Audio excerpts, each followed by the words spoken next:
following program is brought to you by your friends at Podcast One.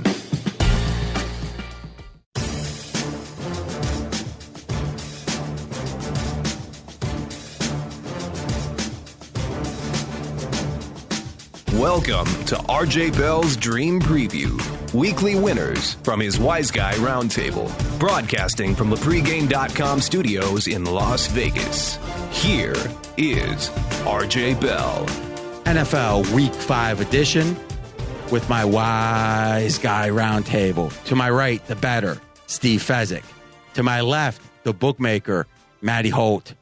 I'm RJ Bell. What a action-packed show we've got for you. Picks and more picks. First, it's Fezzik versus the world. It's Colin Cowherd and Fezzik with a huge disagreement, plus a disagreement with me, a disagreement with the bookmaker, Matty Holt. Then we're going to be doing some sharp money picks, pros versus Joes, a double like when both of the boys like the same game. We'll talk some injuries and how you should be accounting for them in your handicapping. 2 total picks and 3 best bets, including one from me. Ooh, we buckle up. A lot of action coming up. First, though, 2 topics that are related, obviously, to Vegas, especially. We all know and have seen on the news about the shooting. And what I wanted to do was just let everyone kind of share a minute or two. We're not a political show. As I said on a prior podcast and people on Twitter enjoyed, is we're the Green Party, the money party. We're interested in finding winners, but we all personally obviously have our political beliefs. But I want to talk more about Vegas because we've got 3 guys here. It's been here for quite a while. Matty, let's start with you. How long you been here, and what was your real takeaway from Sunday night? So I've been here since 2004, and, Sunday night was crazy for me. My brother-in-law, who works in marketing, was actually down at the concert with 2 friends. Both the friends he was with got shot. So they both took a bullet? Yes, both took bullets, went to the hospital. Wow. It was a long night for me. Obviously, my sister extremely worried about her husband. I'm worried about my brother-in-law. And went through all the trials and tribulations of that night. I think my best, summary the next morning was, as much as people label us as a transient city, on my way to work Monday morning, I went to give blood, and there was already a 5-hour wait at 7:45 a.m. And I've never been prouder to be a Las Vegan than Monday morning to see the way the city rallied together after this unbelievable tragedy. That's Matty Holt. And, I agree with you, and I'll have some comments that in some ways are similar. First, Steve Fezzik. You've been here since 2001. And, similar to 9/11 for me, in that when 9/11 hit, I was made aware of it by getting text messages, phone, voice messages. The same thing here. I actually went to bed early Sunday night, exhausted, and my phone just started message after message, and finally dragged myself out of bed, and just complete shock at what had gone on. And then a real appreciation of the first responders and everyone else. Like Matty was saying, the folks donating blood. Vegas gets a bad rap as not being a community city, and we really came together. Yeah. And, I was on the college football Dream Preview. I spoke about this myself, so I'll kind of give a short version of it. And I also talked about this on the Adam Carolla show. I'm on every Wednesday, and that was our first topic, and it felt good. He's got 800,000 listeners a day. Yeah, it's that big of a show, and the chance to kind of, share what I'm going to share now was a nice opportunity, which is, Matt, you say, Vegas is called a transient city. No, we are a transient city, and a lot of people come and go. And by the same token, the people that stay here, there really is a sense that we've seen it all. We've done it all. It's like, there's a 2-headed woman down, by the Circus. Oh, yeah, okay, I saw that last week. I mean, there really is that kind of blasé attitude about things.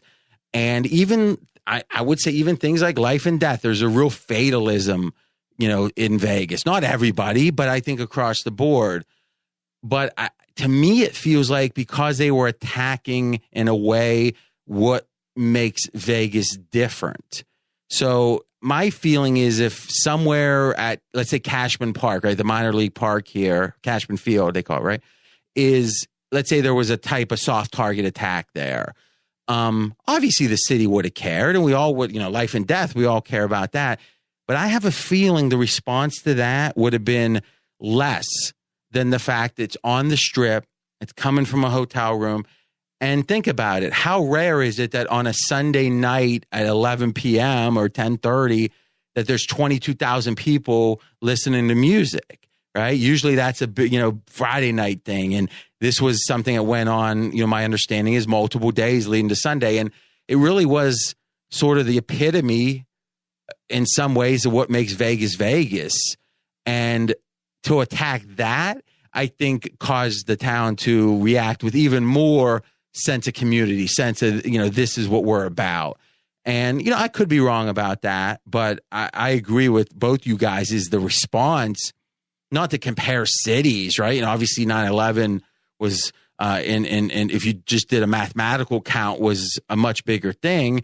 And I think at different levels you can make, obviously it was, an external force outside of the country. And these things are never the same. So I don't want to compare cities, but if you would have said, okay, there's going to be some type of attack in Vegas, how are we going to respond? I would say we're an underdog to, be above average to, let's say, a cross section of cities because of that apathy, because of that, I think transient mentality. The fact that we probably exceeded expectations here, and as you said, how proud you were, Matt.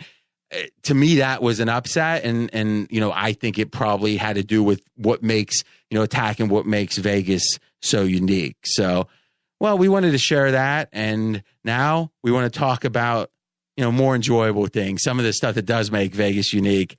Fez, what a weekend! Talk about Sunday night, right? It's Monday, right? When it comes to having fun, about as most fun as a person can reasonably have, I think. Now, we actually have some special music. This is so amazing. We're going to have Fez tell his story with a little music behind it. Here it comes. All right, Fez, give us the story. All right, so it all starts on Friday night. I go to put my super contest picks in, along with Matty Holt and all the other sharps in town. And while there's a lot of dead money in that super contest. Come on. There's a lot of sharps in that as well. And I'm already exhausted, been running around doing podcasts, media. It's all great. I love what I do. And I say, you know what? I'm an advantage gambler. Let me take a look at the parlay card, as I always do, on Friday night, just to see if there's some numbers, some games I like. Well, I like the Giants.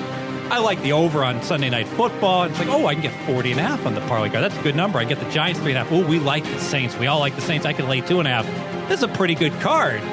You know what? Let me go ahead and throw in some lottery tickets here with good numbers on games I like. So I went in and put in a few cards.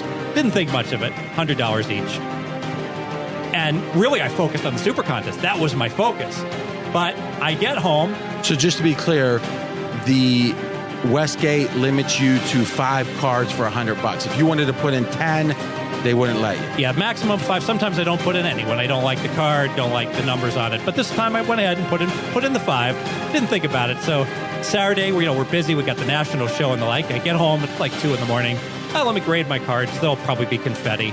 Ooh, I got a card that won 5-0. All right. Well, you know what? Still needs to go 5-0 on Sunday. And the Saints, they roll. I'm 6-0. Hey, the Giants do well. It just keeps rolling. I'm 9-0, baby. I go into Monday night, and All right, so at this point, you're 9-0. I'm 9-0. There's the tragedy that morning. So I get distracted, the town's somber, and then I'm like, hey, this game's going. I'm 9-0. I'm excited. I've got literally 9 freaking great handicaps right sides, and I really like So this is 100 to win. 550 to 1 to win. So 100 to win 55,000.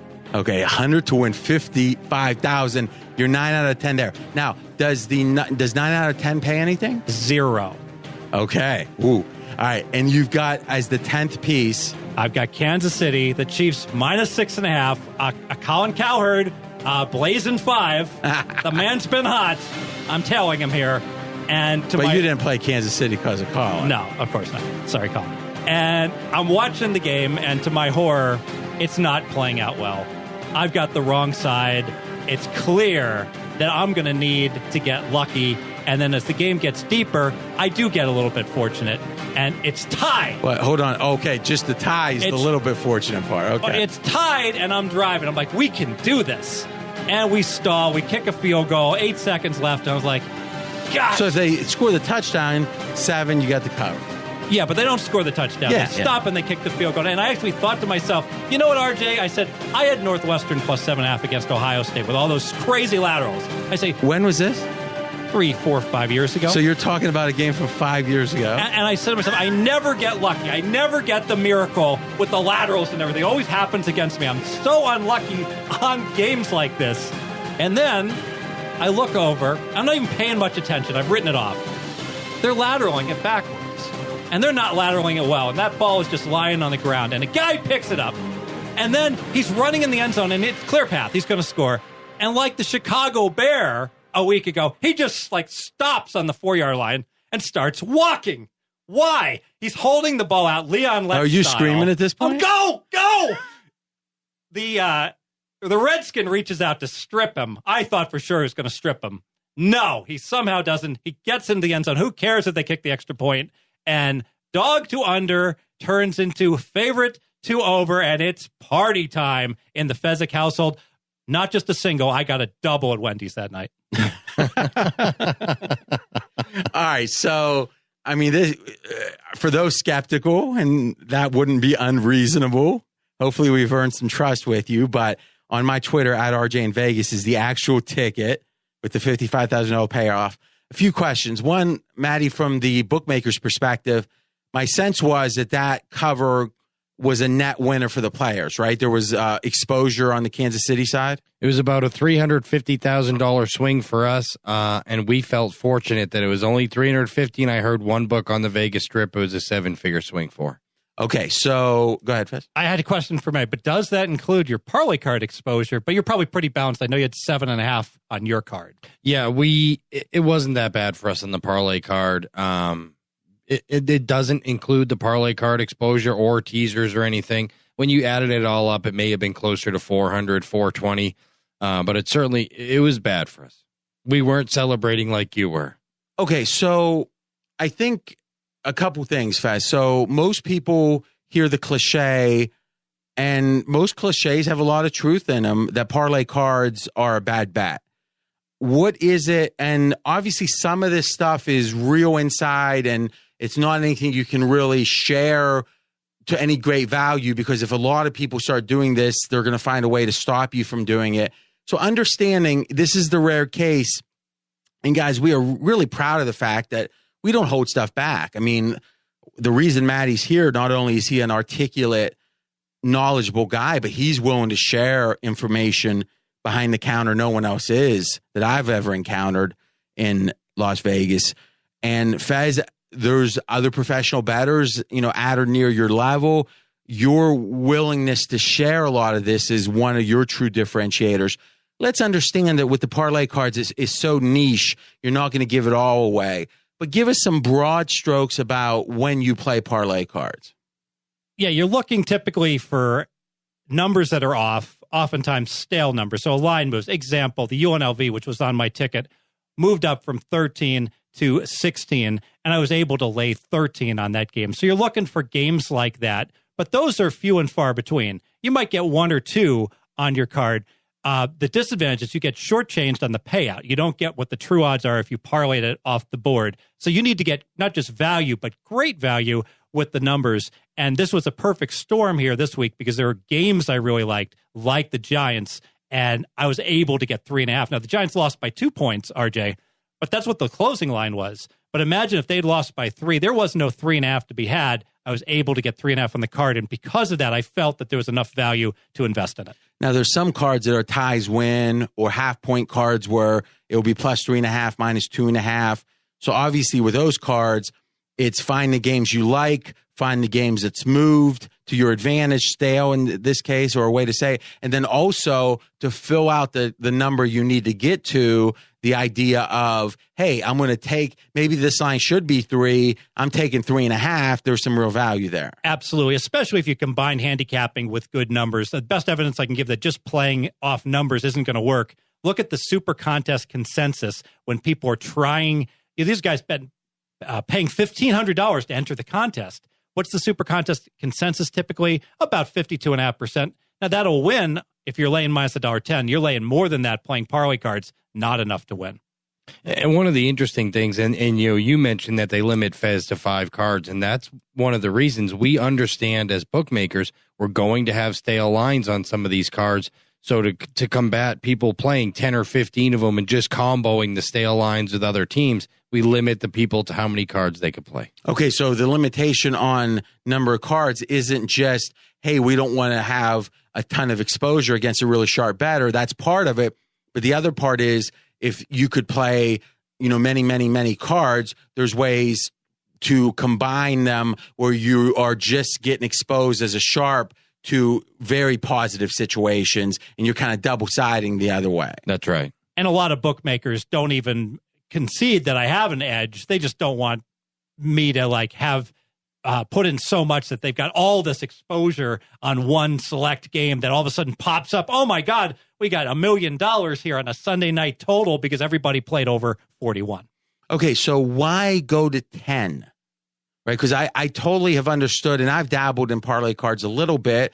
A lot of it from our discussions is sometimes you'll get a payoff if you're one short, if there's one loss. So it makes sense to get to that number. Why 10 with this card?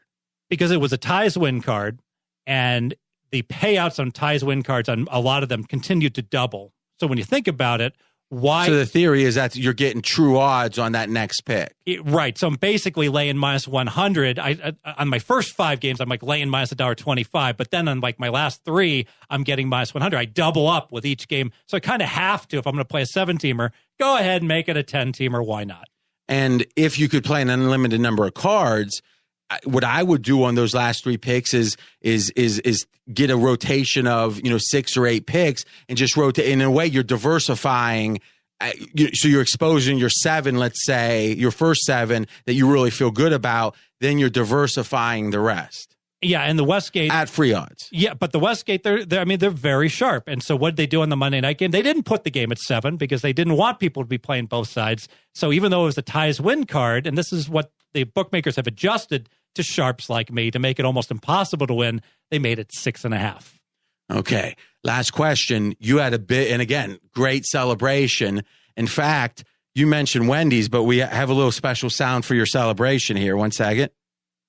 Go with Sizzler. We go with Sizzler. So Sizzler or Wendy's, perhaps, but you had a big loser in the colleges on Saturday, and it wasn't on the card. So it seems like you've answered why wouldn't your biggest bet on Saturday be on the card. It was just about the numbers. Yeah, it's just I was lucky that I loved Hawaii. It was a huge bet for me in college football. Like a single side bet. Single side bet. So I bet it big plus 7.5 before the line moved and then started to drop. And I grabbed some plus 7.5 on some cards as well. And I would have been on my parlay if the line had been plus 7, but the Westgate liked Hawaii also. They made that line 6 on their card, so I passed on it. All right. Well, it's pretty at 55. Oh, one last question we got to ask. And I know when it comes to the IRS and all that, you are super diligent, but you also don't want to give too much information out. But a lot of questions about how much you hedged. And you said you were on ESPN LA. When they saw my tweet about this, they called you up because you've been on filling in for me at different times on that segment. I do Mason in Ireland every Thursday at 1:00. Actually, this week they don't have a show Thursday, so most Thursdays, almost every at 1:00 Pacific. But they had you on Tuesday. Yesterday, we're taping here on Wednesday, and they were asking about the hedge. So your answer was, "Hey, I hedged some, not near enough." And it was a huge swing. It was just too big not to hedge something back. But, God, I needed this game. So very exciting. If you look at the retweets, and again, we had over 1,000 retweets as of now on this, and 1,700 of the actual ticket. Of the ticket. And 1,700 likes. And to me, it's like, this is the ultimate. And some of the responses was, if only I could do this once in my life. And they said, how did he feel at that moment? And really, in a way, it's like the classic movie, The Gambler, right? Not the Mark Wahlberg version came out, and we actually have a listener to this pod who was a part of that, and I thought, as an update, sincerely, it was wonderful, and I'm a Wahlberg fan, but the original with Con, I thought, had that 70s, cinema, 70s cinema feel to it. And when Con hits he hits on the 18, right? So he's gambling and, he's running it up in Vegas, and he hits on the 18 and he gets a 3, right? And he says some variation of, that's it, or it's over. Like, that was the sign. I was on a streak. That was a crazy streak that we just put an exclamation point on. I'm done. And that moment, like, that's kind of the chase, I think, for guys that are somewhat compulsive. And to me, that's the catch-22. You might think, the compulsive guys are the guys that lose, and the real Spock-like logical guys are the guys that win. Yeah, maybe, but, and I'd like to hear you guys' thoughts on this, but in my experience, oftentimes some of the best handicappers are the compulsive types, because the thrill of the gamble is what motivates them to put so much time and energy into the handicap. Matty, you guys take as big bets or bigger bets than anyone. Would you say in general the best bettors are a lot more analytical, or they got a little bit of degen in them? The most consistent bettors are usually a lot more analytical, but the riskiest bettors to the house are those guys, and we have one of them now, a really big recreational player who just last week put in over 30 bets between Thursday, Friday, Saturday, Sunday of at least $100,000, and when they get hot, watch out. But see, your answer kind of implies that the big money recreational guys got some degen in them, and that the true winners don't. Do you really? Maybe it's not even about true winners or not, but rather it's sharpness. Because sharpness, I'm actually reading a book from Scotty Shetler, I think is the old Stardust guy. Is that his last name? It's called We Were Wise Guys and Didn't Know It. And it was one of these self-published deals or whatever. But, he ran the Stardust a long time, and he was here at Churchill, and, he was actually knew Tony the Ant and a lot of interesting old Vegas stories, which, obviously Joe Pesci in Casino, he was depicted as. And, in this book, Scott talks about how some of the best handicappers he knew ended up losing a lot of money because they had so much gamble in them. So I would agree with you. If you're going to measure someone's sharpness by how much do they profit at the end of the year, having that analytical approach is so necessary. But as in, hey, if there's one game my life is on, who am I getting a pick from? I have found, and you said we have a whole month to pick the game. I have found that some degens might have the highest win percentage on that pick. Would you agree or disagree with that? Maybe. And I will say this, some of the people that we label as recreational, they aren't labeled as recreational because of the amount of money they win or lose. It's more of what number did they bet it at? When did they make the bet? There's just so many of these other factors. One of our biggest recreational players actually picks more winners than losers. His problem is he gets labeled as recreational because the line's 29 and he bet it at 30.5. Or, he's not taking the best numbers all of the time, which is always criteria one for sharp players. Okay, so when you guys, that's interesting. When you profile how sharp a player is, it's not exclusively their wins and losses. Correct. It's comparing what they bet to the rest of the market. What was the number when they bet it? What did the number close at? Okay. All right. Now that's interesting, and that's a different thing. So the difference from close is one way to look at it. But what about if you guys have let's say he's playing the favorite and you have a 14 and there's a 13.5 out there? Do you monitor the external other sports books and say, wow, if he's playing 14 with us when he could have hit a 13.5, he's not that sharp? Yes, that, and here's what another one was. So oftentimes you take a bet at a number and you say, okay, that could or could not be a sharp bet, but when they come back and lay different ones, here's a perfect example. This same bettor last weekend played Alabama, minus 28, minus 28.5, minus 29, minus 30, minus 31, and at minus 31, that fifth bet at 100,000 to make 500,000, he could have still laid 28 somewhere else. Okay, so this is a guy who may or may not, and they won, have a great handicap. And he won $500,000, but he's not betting like a pro. So Fez, same question to you. Not profitability, but you got one bet for your life. It's got to come from a third party. Is it possible with someone that doesn't win near as much as someone else who's not such a good handicapper? Absolutely. Especially if I get it from someone who just follows one team very intensely. Yeah, but that's not what we're talking about, though. That is a whole other thing, right? And really, you're right. If you were going to bet one game with the highest stakes, you'd want someone that spends all their time. You'd ideally want 50 people, each one sharp, spending all their time on one team. And I can't lie, when I was growing up in Ohio, that was always the way I thought about it is, get 6 or 7 guys and each one handles a conference and, you've got expertise and specialization. But you guys both seem to be fighting a point. I know on the poker side, it's unequivocal that some of the best players are not good money managers.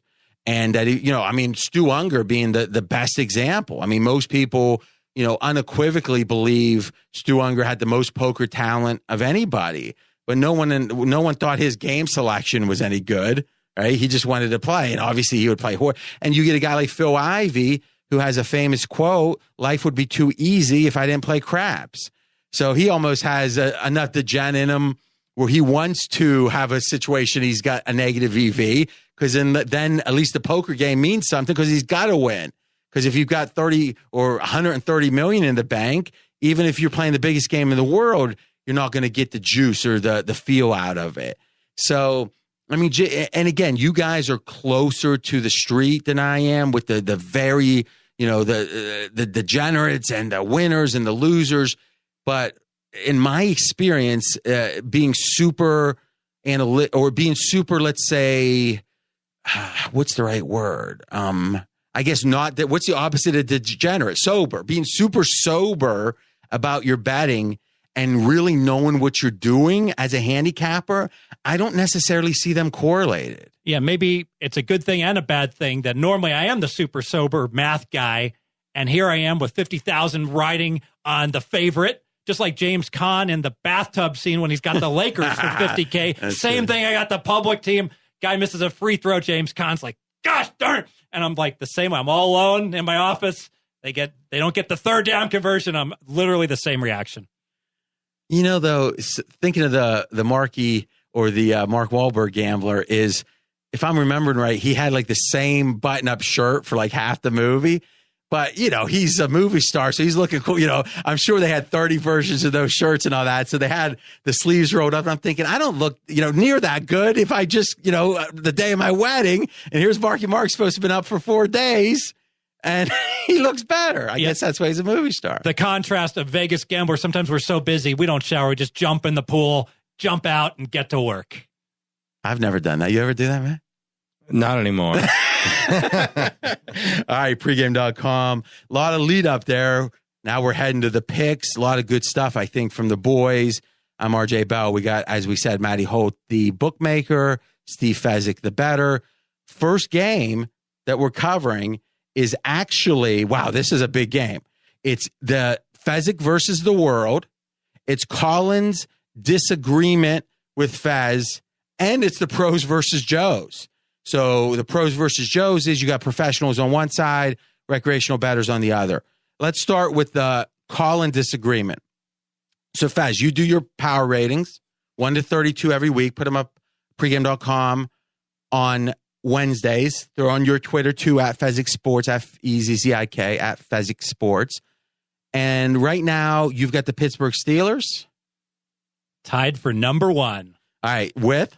Kansas City Chiefs, 4.5 points, better than an average team. All right, so right now, if they asked you, winner of the 55K, professional bettor, 2-time Super Contest champion, who's the best team in the NFL, you would say, I have a tie between Kansas City and Pittsburgh. I think I'd tiebreaker it. That's an easy answer. That's the answer. They're both 4.5 points better. Pittsburgh's 4.6. But what you've publicly made available to everyone says 4.5, 4.5. Tied for first, yes. Okay. Colin Cowherd does his top 10 every week. And guess where he's got Pittsburgh? Not rated. So outside of the top 10. So let's be generous and say maybe Pittsburgh's 11. So we've got a huge disagreement here. So I can, it'd be nice now that we have sound for the pod. I could start getting Colin sound for this, and we could hear his story. But I guess you don't have sound when they're not in the top 10 even. But I listen to his show every day, the podcast version, and his take is, listen, Big Ben looks bad. Steelers can't play on the road. He's not a big Tomlin fan. Too much emotion, and I think I think there is a point, not out of the top 10, but there is a point with Brown, and some shenanigans or temper tantrums on the sideline for the wide receiver, kind of answer Colin's questions, doubts, and also why you think Pittsburgh is so good. Yeah, Colin has a bias against teams that are not what he likes to call buttoned up. He's the type of guy, if you're trying to get hired and you come in and you got a day growth on your beard and long hair and maybe a tattoo showing on your neck. Maybe you jump out in the pool instead of shower. And you're the best man for the job. You've got absolutely the most qualified. Colin won't hire you because he wants to see you buttoned up. That's the Pittsburgh Steelers. I wouldn't hire. 10 years ago, I would have hired that guy. Today, I don't. Because what I have found is, and a lot of the people listening are going to disagree, is when there's a certain way of being that people are going to react to a certain way and to your detriment, then you either don't care how they react, which means you're not going to buy in, or you can't help what you're doing. And to me, both of those are bad things. I've never hired someone who didn't wear a suit since I started at CG. So someone shows up with a jacket, slacks, dress slacks, but not a suit, which is matching, and no tie, but almost like Mark Wahlberg, but he puts the jacket on and he shaves. You won't hire that guy. I should take that back. I've never hired someone who didn't have a jacket. A jacket. Okay. See, that is the far end of the spectrum, but I think in general there's some wisdom to that. And again, in a way, CG Technology here in town came to Vegas with that Wall Street mentality, right? Cantor Fitzgerald being a, massively big company. Are they based in New York City? Yes. Okay. So I agree with you about the button-up bias for Colin. Yeah, let's talk about the truth. His criticism, Pittsburgh, would go back 8 years. This is a team that's won a Super Bowl, goes to the AFC Championship game. Yes, you have concerns when they get to that AFC Championship, how well they're coached. It's a fine team, and I love the fact that they've struggled on the road always. They played 3 of their first 4 games on the road, yet despite that, they're still 3-1. They always struggle in Baltimore. They never are able to separate at Baltimore. They just crushed Baltimore in Baltimore. This is a good team with a defense. This is the best team I've seen Pittsburgh have in a long time. Okay, Matty, I want to get your opinion, and as a Steeler fan, I'll give mine after. I completely agree that the Pittsburgh Steelers right now are the best team in the NFL. If you to ask me who is the number 1 team in the NFL, to me, it's the Pittsburgh Steelers, and I don't think we've seen. So you've got them over on a neutral field pick 'em. You bet Pittsburgh over KC. Yes. For the same reason I didn't like Houston last week. I didn't know about Deshaun Watson yet. He wasn't the proven commodity to me. And then he went out and proved it last week. I know what I'm getting with the Pittsburgh Steelers, and we've still yet to see the best Pittsburgh Steelers this year, where I still have a few question marks about Kansas City. I disagree. I 100% agree Pittsburgh's within the top 3 or 4. Okay, so being out of the top 10, Colin is versus the world in this case, not Fezzik versus the world. So, and if you look at the lines, Pittsburgh laying 3 in Baltimore, they would have been 6 at home, or 9 at home, or maybe even more, because Pittsburgh and Baltimore both have, I think, more home field than the average team. Is the market shown a ton of respect for Pittsburgh? I was on every Tuesday on Sportsbook Nation Radio, which is a nationwide network, and I do with Fred Fowler from ESPN Houston. He works with SB Nation also, and we do an hour, and it's a recap show, right? So I actually have that podcast up on my Twitter too. It's kind of nice because it's not a preview show. We look back at the prior week, and again, my Twitter at RJ in Vegas. You can check that out.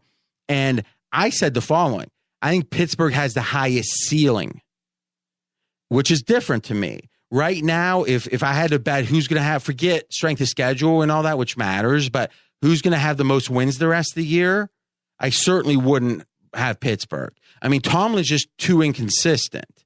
But if they get in the playoffs and it's all right, now you got to run off 3 games and they're playing well, maybe they're the favorite to me. Obviously, home field would matter at that point. And schedule. I mean, look, Kansas City plays in the AFC West with Denver and Oakland, and even the Chargers aren't as bad as most last place teams. A team with hardly any home field favored over the Eagles last week.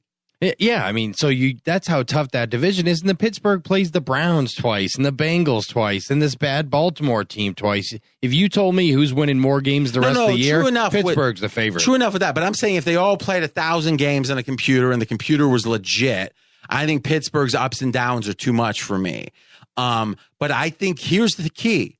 If this defense keeps playing for the Steelers as well as they are, this could be an 8th, 9th, 10th best defense in the league. They really are a young surge, and they're going to get better in theory unless there's injuries as the season moves on. The offense was the best offense in football on paper. If they can in any way get even top 5 offense, if you have the 10th defense and the 5th offense, you're the best team in the NFL this year. They don't have a top 5 defense. They are rated number 1 in yards per play in defense right now. Number 1. To ask them to fall out of the top 5 even, I think, is a little bit of a pessimistic projection.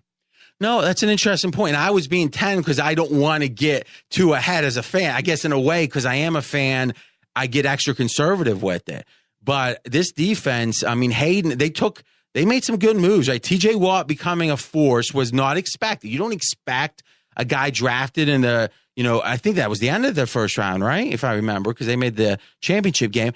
And you don't expect that guy to step up. And, the last guy they drafted in the 30s was Ziggy Hood, right? And he caused me a lot of pain for 5 years, Ziggy. But Watt and then Hayden, plus no real injuries yet. It's just what's going to go on with the offense. All right, so let's do now the handicap itself in the game, pros versus Joes. We've got the Joes on the Steelers. Right now, about 80% of the tickets are on Pittsburgh, and the line has either stayed flat or dropped in some places. And Fez, you predict line moves, and you do that for free up at pregame.com and also through your Twitter.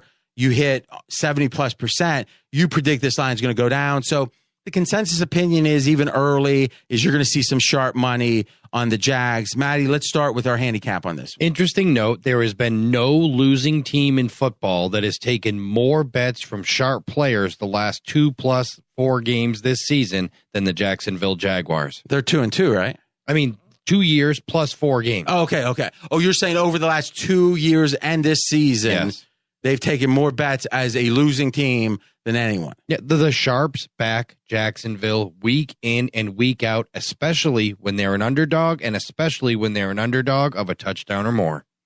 So what's your handicap, lean or like in this game? I lean Jacksonville. And what's the rationale?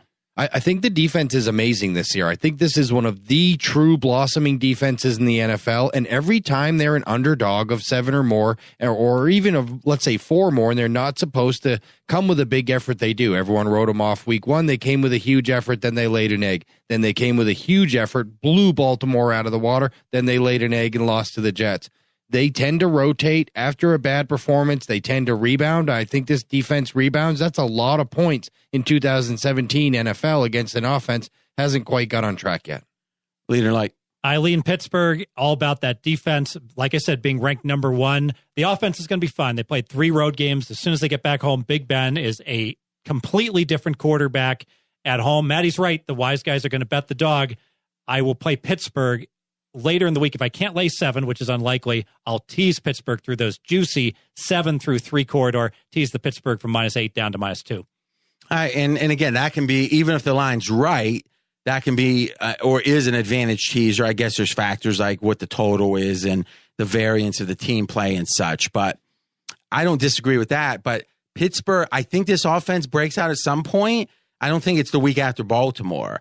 So I would probably lean Jags here. But again, Bortles is going to have to throw from behind, which whenever he's had to do that, that's been the problem. And when they've been able to run the ball, Jags have been pretty effective this year. Okay, next game, we've got my disagreement with Fezzik versus the world, and my disagreement's on the Panthers. I told you guys last week we had a historically bad defense in the Patriots, and I thought a really bad offense in the Panthers. And if you look for the first 3 games prior to last week, it was quite bad, the Panthers, and Cam especially. Now, Mike Lombardi, one of my go-tos when it comes to the X's and O's, he says, listen, the Patriots do poorly against running quarterbacks. It's just their scheme. And Cam felt like this was a marquee game. He ran the ball so much more than he has the first 3. And Fez, we've talked about this week after week, is running quarterbacks in high-stakes games are more valuable than running quarterbacks in lower-stakes games because they're not going to risk running as much. So Cam ran a lot, played maybe a historically bad defense, at least statistically, certainly historically bad in the Pats. And now the conversation, oh, he got the rust off. Oh, he's healthy. That much change in a week from the week prior to the Pats. I think this is us as humans trying to apply a narrative to this rather than just saying, hey, maybe he's getting a little bit less rusty. Maybe he's getting a little healthier, but there's not quantum leaps like this. And to me, I think Carolina is overrated right now because of the scoreboard, those wins being 3-1. This is not a 3-1 team. You've got them tied for 11th, 1 point better than an average team. So tied with Tennessee, tied with Washington. I think you've got Carolina overrated. I disagree. Make your case. I do think that Cam has taken a quantum leap. You look at week 2, he was both rusty and injured. He's got McCaffrey wide open. RJ, you would have thrown that touchdown pass. He misses him. I kind of have a Bernie Kosar delivery, so I'm not sure. It still would have worked. There was nothing in the way. So I turn on, and I'm still negative about Cam. I'm like, yep, he's going to play badly against New England. That's what I'm expecting. Nope. Great point. He runs the ball 8 times. Now you can say, well, maybe it's because New England's vulnerable to it, but he was willing to run 8 times. Because it was against Brady and the Pats. He wasn't willing to run at all against anybody else because he was injured, I feel. And also, he had the open receivers. He hit them all. He played a flawless game, beyond impressive. I did not think Cam Newton was good enough to play that type of game. I upgraded them huge solely based on Cam Newton. 2.5 point upgrade. So really, if you listen closely, Matty Holt, to what Fez said, he revealed the weakness of his position. He said, yes, I believe it's a quantum leap. So the only way your rating makes sense is if Cam is as good as he looked last week. Though we have 4 games and 3 he looked horrible, and in 1 he looked great. And your bet is the 1 is the truth. Well, I believe they went 15-1 2 years ago. Oh, so the upside is much higher. Peyton Manning was quarterbacking 2 years ago. What's that got to do with it? And Denver's pretty darn good again this year. And it has nothing to do with it either. Matty, where would you put Carolina above or below 11th? A lot below for me. And considering So you agree once again with RJ? I do, and I think we can look at this week. Disagree with Fezzik. Yeah, I think just by looking at the game this week. I mean, I think the fact that I don't think they're better than Detroit on a neutral right now. All right, so let's go into the game. Good segue, and we'll let Matty start with this one. Is we have the Lions at home favored by 2 against the Panthers. So home field typically is 3. So this is saying the Lions are a lesser team than the Panthers. But doesn't this kind of make the case that Fez is right, that the market is saying the Panthers, like his ratings are in line with the market? A little bit. I think this line's going to come back, though. I think we're going to start to see the problem. The narrative this whole week has been, the only reason Detroit's winning is because they're getting all these turnovers. Detroit has actually played some bad football, but their offense isn't bad. They stole a touchdown away from Detroit, or they'd be undefeated, and they've had a lot of drops and bad stuff happening. Jim Bob Cooter's still doing a good job. The offense is still much better since Calvin Johnson retired, and this Detroit team is better than people think, and it's better than the Carolina Panthers. You know, Matty, I almost had to break out the tightrope theme. I actually have a new theme music when Fez starts equivocating, where he's going left and right. He's saying, but he dropped some balls and the sun was in his eyes. I mean, I made it especially for him, but you know, oh, no, I gotta hold on. Oh no. I can't believe I'm getting the Fez music. Wait.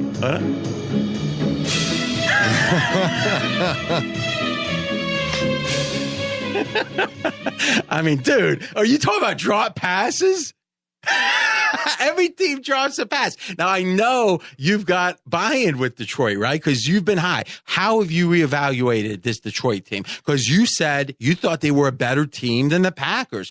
You know, most people disagree with that. What's been your reevaluation, if anything?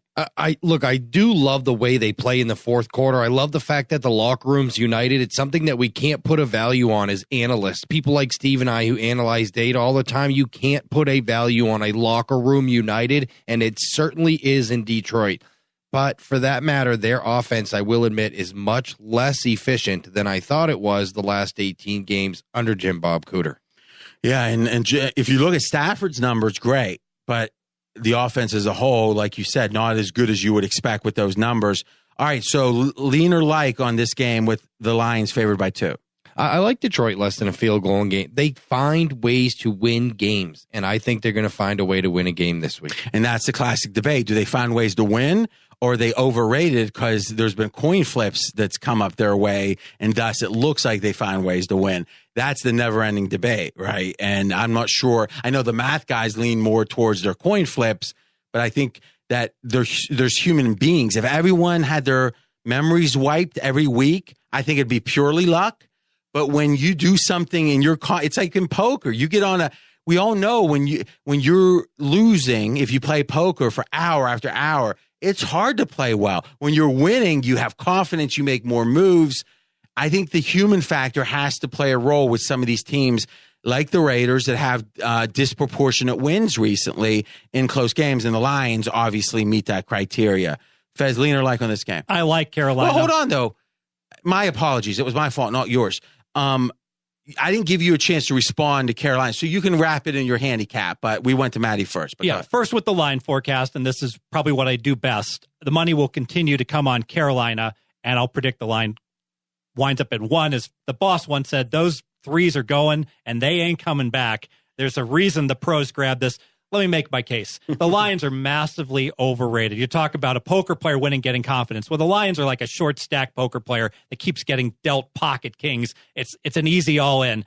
They stats wise, offense 4.6 yards per play. They give up 5.4. Awful team in terms of stats. +9 in turnovers has masked that deficiency. That's what made the Atlanta game look so close. Look at their other games. Arizona probably would have lost, but David Johnson, best running back possibly in the league, goes out in the end of the first half, and that kills Arizona. Then they play the Giants. Beckham, not effective, can't play. I might have to have the tightrope music for him. No, this is very significant because it's game after game that all the Giants wide receivers are injured when they play there. And finally, and most significantly, they beat the Minnesota Vikings. Congratulations, Bradford couldn't play. And then the gifted running back, Cook, goes out and fumbles on the play. Minnesota's -3 on fumbles in a game that came down to the final play. Anyone who watched that game, go back and watch it. There is no way you like the Detroit Lions. The 3-1 Lions. Soon to be 7-9. All right, so you have Carolina as a lean or a like? I like them, and it's a good teaser. We need something to tease Pittsburgh with. Let's tease Carolina. I'll give you 2-1 that the Detroit finishes anything less than 8 wins. So generous since they're... What do they have to go the rest of the year then? 2 games below 500? Yeah. Thanks. All right.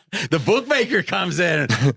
So I was reading that Shetler book where he was talking about that they had guys that if you asked for a line, it was a must bet line. So they'd be hanging out at the book and they'd say like that it could be something like this, right? Is what's the odds that Detroit goes blank or blank?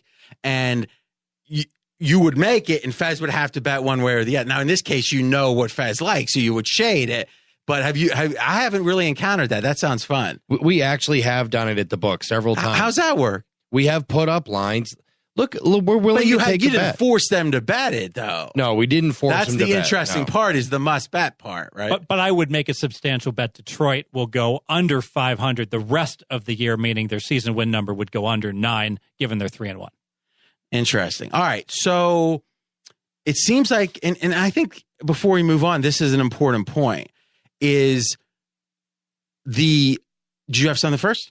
No, look, he did say they'd go 7-9. I just gave him an opportunity to back that up with real dollars. Possibly a little hyperbole. Fez with hyperbole? No way. you can only win if the market's wrong. So if we're going to say, oh, Fez must be right, first of all, Fez is favored over me. Let's start there, right? In my opinion, the best NFL guy out there. Not this year. Oh, well, when we go heads up, it's a small sample size. I have had you so far. I agree. But I certainly wouldn't want to go. Like, if we had to pick every game the whole season, you're a huge favorite. And again, this is me that's in my fourth year on Kevin and Bean at over 60%, 3 games a week. Now, there's a huge amount of luck in that, right? I'm hoping to hit 55, but for 3 years, that's pretty good. Let's not lie. Or I guess this is the fourth year. And this year, by the way, let's think about this. I was 2-1, 2-1, 3-0, 2-1. So that's 9-3. It's pretty good. All right. So, but when underdogs cover, I win. It's pretty simple. If you agree with the market and lay 110, how do you win in the long run? You can't. So the fact the market agrees with you that Carolina is better in Detroit, and that would be a sign, I think, that there's a lot of love for Carolina.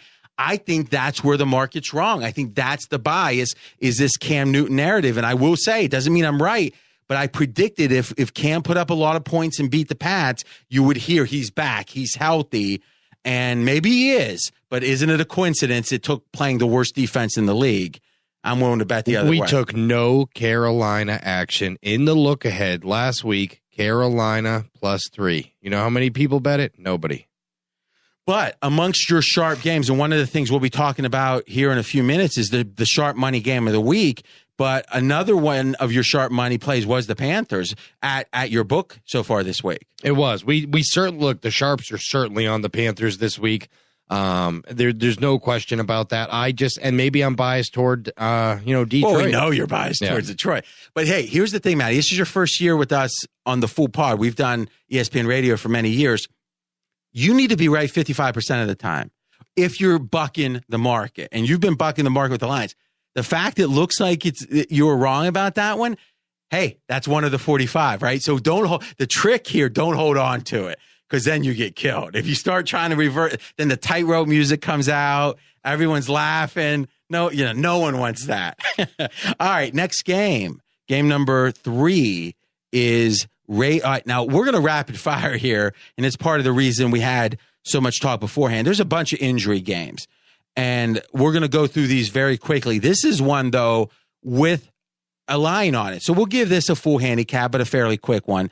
Raiders at home, favored by 2.5, hosting the Ravens. Send out on this game was 7. Current line 2.5. Telling me Derek Carr is only worth 4.5 to this game. Now, coming off the 7 probably makes it a half point more, right? Sure. All right. We can call it 5. That's fair, but it still feels light. I know it's a very small sample size of what we have seen of this Oakland offense without Carr at the very end of last year, the second half of this last game. But this Oakland offense, to me, is very different without Derek Carr. It feels a little light.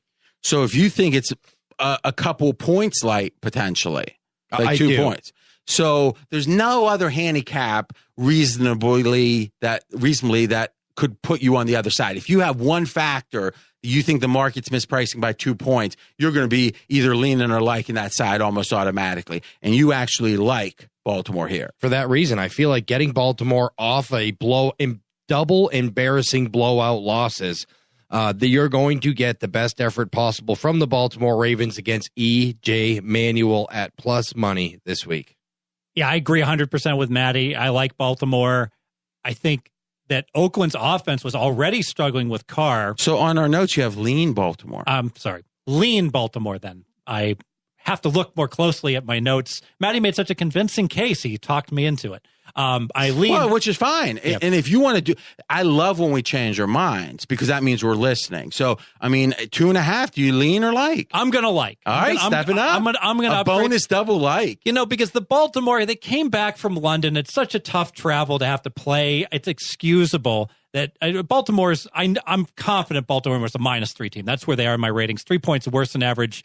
I am very confident that Oakland, if they had to play the whole year with Manuel, RJ, I didn't like this team already. They completely were no-shows the 2 games without him last year.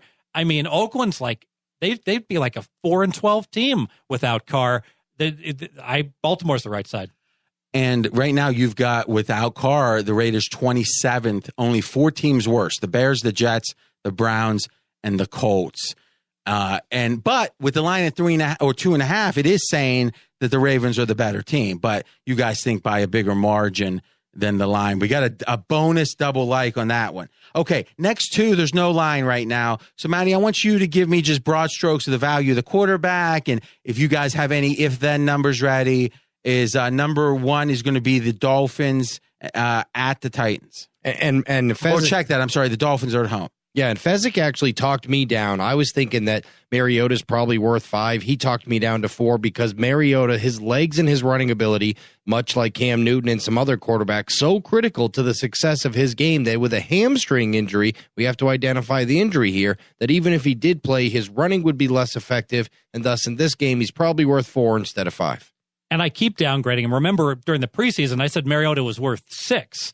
And frankly, he hasn't been as effective as I thought he would be, even though the Titans have been playing well. So I'd already downgraded him to about 4.5 before he got hurt. Now he's not going to be healthy, even if he plays. So the differential between an 85% Mariota and a Castle, probably 3.5. Okay. If this line was up right now, it would be my best bet. I believe this is the biggest single factor for the Dolphins I've seen in an NFL game in years. We talked at length about the fatigue factor in London last week for the Dolphins. I would make the case that they're more tired now, right? Because to whatever degree you were tired on Sunday, now it's travel all the way across the ocean again, be only the 4th team ever to play without a bye. Think about this after London. Right? Last year, the first team ever was the Colts. Colts covered. 0-2 this year. 0-2 this. So everyone thought, oh, maybe no bye is a good move here. I don't know if it was just because the Colts or they had some guy do, body physiology studies or whatever. But now 0-2 this year. And maybe if you're not tired coming in, but we all know fatigue is something that you build a deficit.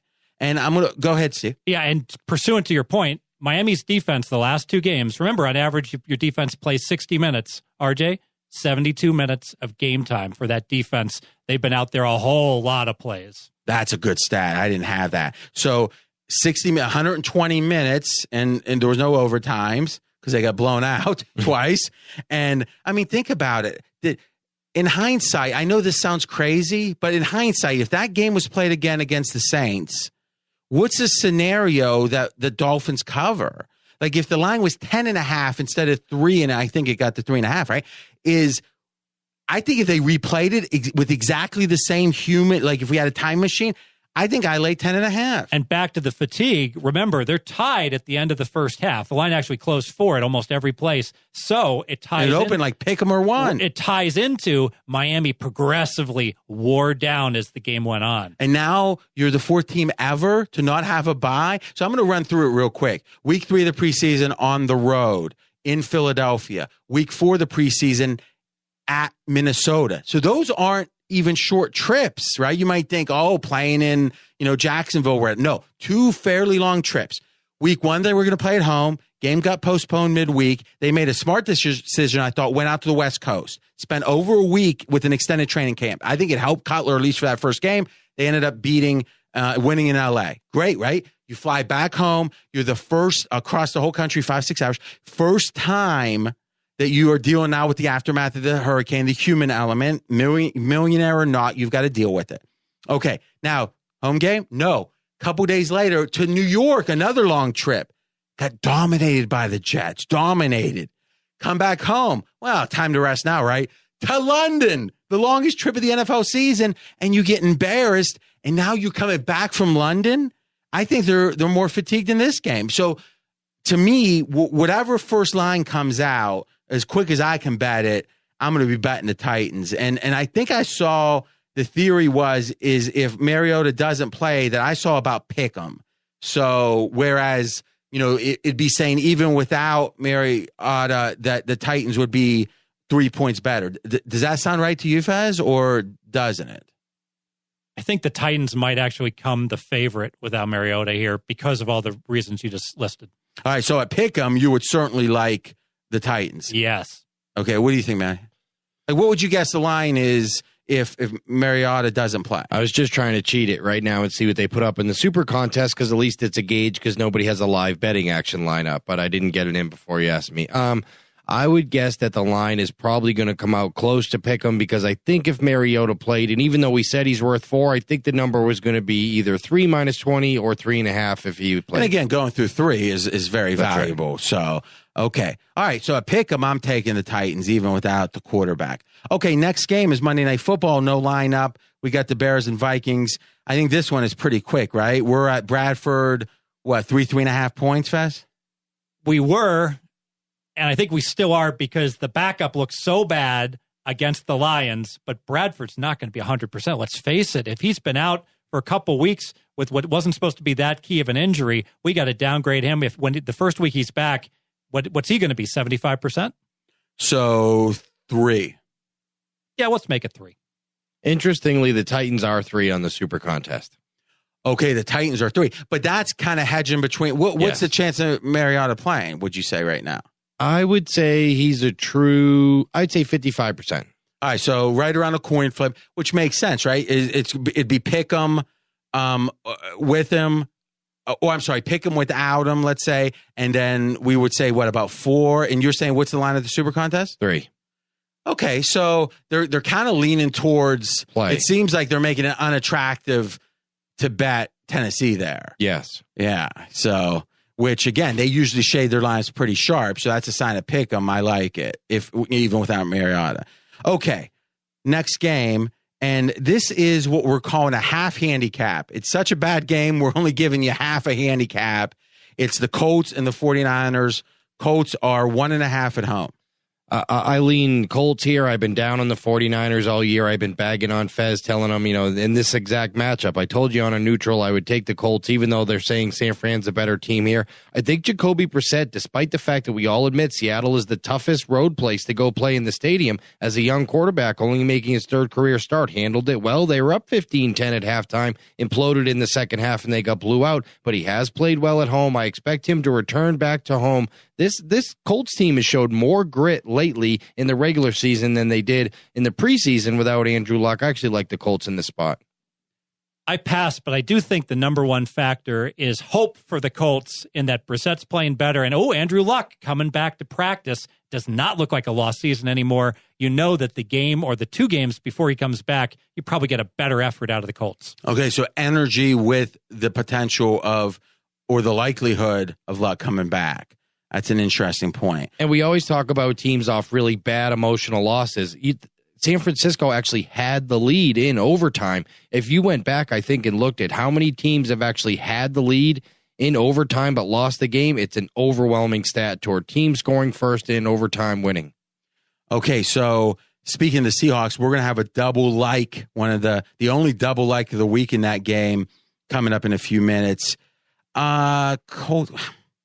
I agree, and we were talking about it in the production meeting, is I think Brissett is going to have, as a young quarterback, has a big home-away split where the difference in his play is drastic, and obviously Seattle is the toughest place to play if the crowd's into it. So it strikes me that there should be some general optimism here for the Colts, but I do find it interesting. They're at home and they're far less than 3. So the market's showing the 49ers a little bit of respect here, I think. Like if this line's 3, if this line's 3, I think it's about right. I'm not sure I don't play the Colts here, actually, thinking about it, because are we sure the 49ers are better right now? I don't believe so personally. And why not like it then?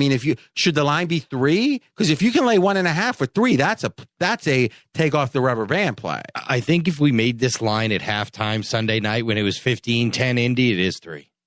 Okay, so did we really see something? And that's what we're going to talk about. What is that Seattle second half? Because my point is Seattle's played 8 halves this year, and they've played 1 that's a B+ or better.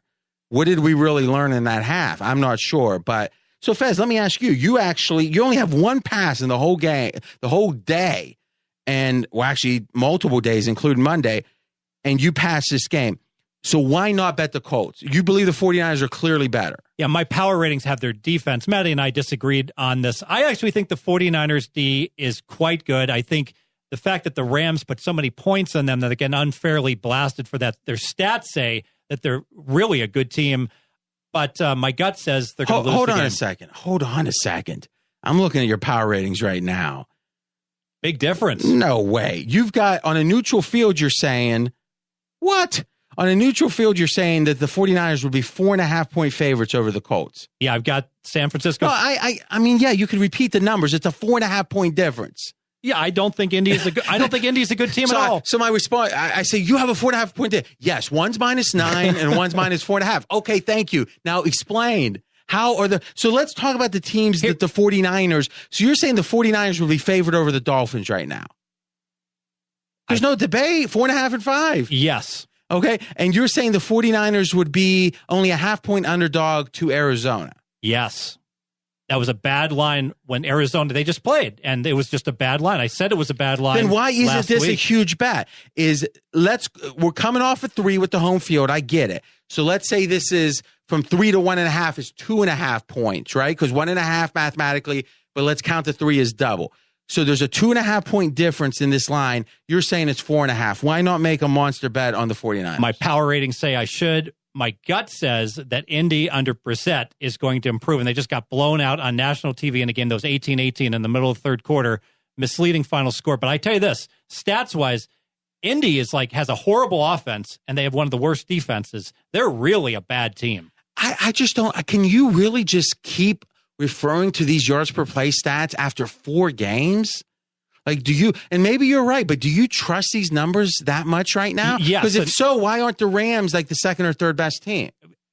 The difference is that the Rams were supposed to be bad going into the year. Am I supposed to throw that expectation completely in the garbage can? We've always said the Colts are as bad as the Jets if Luck isn't playing. But the 49ers were supposed to be really bad too, but you're talking about their good stats. Yes, so I've got conflicting information and data. I don't have any conflicts with Indy. I knew they were lousy. But hold on a second. With the Rams, you got conflicting information. They were supposed to be a below average team. Their stats are great. You're meeting in the middle. Right. Okay. But with the Colts, check that. The 49ers, they were supposed to be a bad team. Their stats are great or good, and somehow you're talking about the stats being what's driving it. Why not mitigate your belief in those stats? Because they are contrary with saying the 49ers are good to what the expectation was. I have, to a great extent. Going into the year, when Luck was out, we said the Colts are the worst team with the Jets. San Francisco is clearly better, and San Francisco has outplayed them over the course of the year. Of course, San Francisco has to be significantly better in my numbers and my projections. What do you think of this? I think I hear these kind of conversations all the time from really smart analytical guys, and then at the betting window, we don't see it. The 49ers are way better, but I won't bet them. Detroit is way worse than Carolina, but I won't bet Carolina, and that's what happens week in and week out. Hey, this team's really bad, but they keep winning, and this team's really good, the 49ers, but they haven't won a game yet, and then they, look, it shows up at the betting windows, and it's hard, right? One of the hardest things to do is say, this is what my stats say. Well, then why don't you bet it? Well, because I think this team's ugly, but making those ugly bets are sometimes the right bets. And I did bet them, to be fair, last week. I talked about how 7 was a ludicrous number against Arizona and what a great bet and how much CGT was going to lose on the game, hanging 7.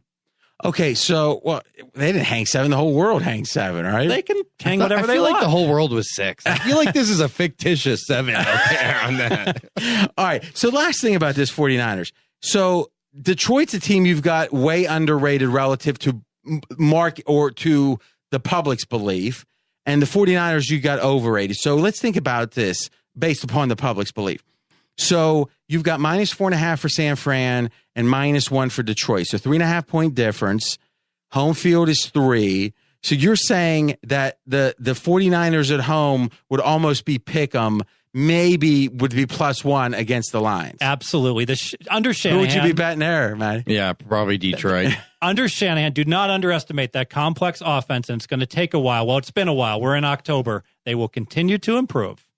I agree. New schemes usually do trend upwards. Okay, next game. Well, that was a long talk for a half a handicap. I don't know why the music didn't come on. No, listen, I hear you. I don't agree. Listen, the music's going to be saved where you're not making any sense. Not when I disagree with you. It's when you say things like the sun was in his eyes. That's when the music comes on to make one of your, or even for Matty. Who knows? All right, next game. We got game number 7. all right, guys, we're getting to all the picks now.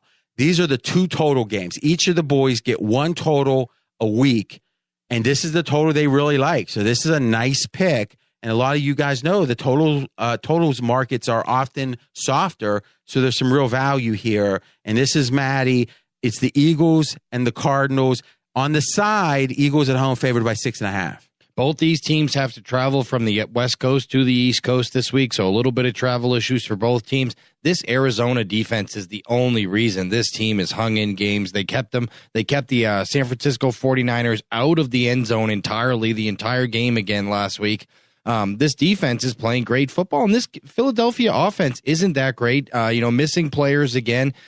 Losing a key running back this year certainly didn't help him, and I just think going back home, this game's probably going to be tight. I love the under, and if you have to love the under, I think in this case you have to like the correlated parlay, which is Arizona plus the 6 or 6.5 and the under 45.5. All right, so do you agree with the total, Fez?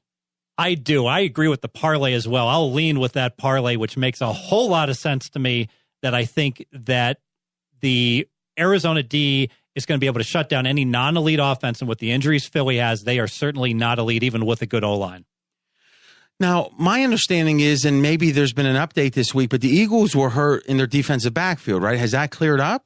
They got all of them back except that one, Maynard. So mostly cleared up. Yes. But now and let's take off the injuries on offense. Where's the injuries at there? So Sproles is... Yeah, okay. That's out. Well, that leaves them only with really Wendell Smallwood running the football, and Sproles was that catch the ball out of the backfield, and then they have a receiver and a tight end banged up this week, questionable as well. And Fez, give me the logic of the correlation. And real quick, a correlated parlay is if one event happens, then the other event has better than a 50% chance to happen in that case. And if it's better than 54% or so, it's better to do a parlay, even though you're paying a little more vig. The correlation makes it a better bet. I have a very high confidence Arizona is going to score about 20 points in this game. Their offense is really struggling, but the Eagles' D is decimated with injuries. They're vulnerable enough. Arizona's going to get 20. So the only question is, how much does Philly get? And if Philly can hold them in check, you're going to win your bet. If Arizona can hold them in check, you're going to win your bet on Arizona, and you're going to win your under, because Arizona should score right about 20. So you have optimism for the Arizona defense, but you don't think Arizona can win in a shootout. Thus, if you like Arizona, you like the under. Exactly right. If 60 points get scored, Philly's going to cover. And remember, the correlation doesn't have to be 80%, 75. If it's 55, it improves your long-term results. That parlay will. Okay, game number 8, total number 2, Browns-Jets. And Fez, you've got the total on this one. Yeah, I'm going over the 39. And my number one handicap is kind of a global generic handicap. In the new NFL, I feel 39 should be reserved for games that absolutely have backup so a number below 40. Any number below 40. You ask me, who do you like, Fez? RJ, 95% of the time, I'm going to say I at least lean to the over. And what I like here about these two teams, the Browns, as ineffective as they are on offense and as bad as Kaiser is, they chuck the ball down the field. They take chances. I mean, they're trying to score. And I really like that the Jets are being aggressive on offense as well, even though they run the ball quite a bit. So we've got two teams that got nothing to lose that are playing aggressively. Yeah, they're not the greatest offenses. You know what? They're not the greatest defenses either. So, Matty, give us your opinion on the total. I do agree with Fez's what he said about the total. And to put it in perspective, an under 40 in NFL for me is the equivalent of a 6 in the National League in baseball or a 6.5 in the American League in baseball. It's just something you don't naturally ever want to bet under. It should be reserved for, the Clayton Kershaw versus Madison Bumgarner situations. That's not what we have here. Both starting quarterbacks fine. Both teams relatively healthy. Jets coming off 2 straight wins. Okay, so here's my concern. Is the 2017 NFL the same as we thought it was entering the year? With the O-lines and all the talk about the union agreement makes it hard to get the cohesion. I mean, obviously scoring's down, right? In the first 2 weeks, things have completely metamorphed the last 2 weeks. Correct. Okay, so in hindsight now, do we put this in our back pocket for next year that early in the year we're going to be looking unders because of this line cohesion issue? We've been putting in our back pocket for years a wise guy's secret look to play unders weeks 1 and 2. But we don't keep secrets. Not any longer. Pregame.com. I'm writing it down. I'm RJ Bell. That was Matty Holt and Steve Fezzik. Oh, real quick then. So you agree with the total, Matty. Browns and Jets, give us your lean or like on the side. I do agree with the total, but I wouldn't play it personally. Gun to head, of course, I'm playing the game over. But again, it's a passing league, and Kaiser's the worst QBR quarterback in the NFL right now. But when you have a high variance quarterback like that, that can lead to overs because of fumbles, pick sixes, etc. That's right. I mean, so I would certainly play the over. Look, I like the Jets. At this point, sometimes when you have two really bad teams, you think, all right, the Cleveland's in the desperation mode right here. I just don't think Deshaun Kaiser gets it. The Jets have double positive momentum off 2 straight wins. I would actually lean Jets. I would say the Browns are one of my top 3 or 4 picks of the week. So I want to kind of pick you guys' brains on it. Fez? Although I'm passing, I do think that the Browns are probably the right side. I just hate to say Browns when they're 1-19 straight up the last 20, but I don't like the fact, Matty says, the Jets have momentum. I like teams that have momentum at home. The fact that they're supposed to win 3.5 games this year and they won 2 back-to-back at home and now they go to Cleveland. Oh, gosh, I can just see everyone missing curfew and mailing this one in. I got to be honest with you.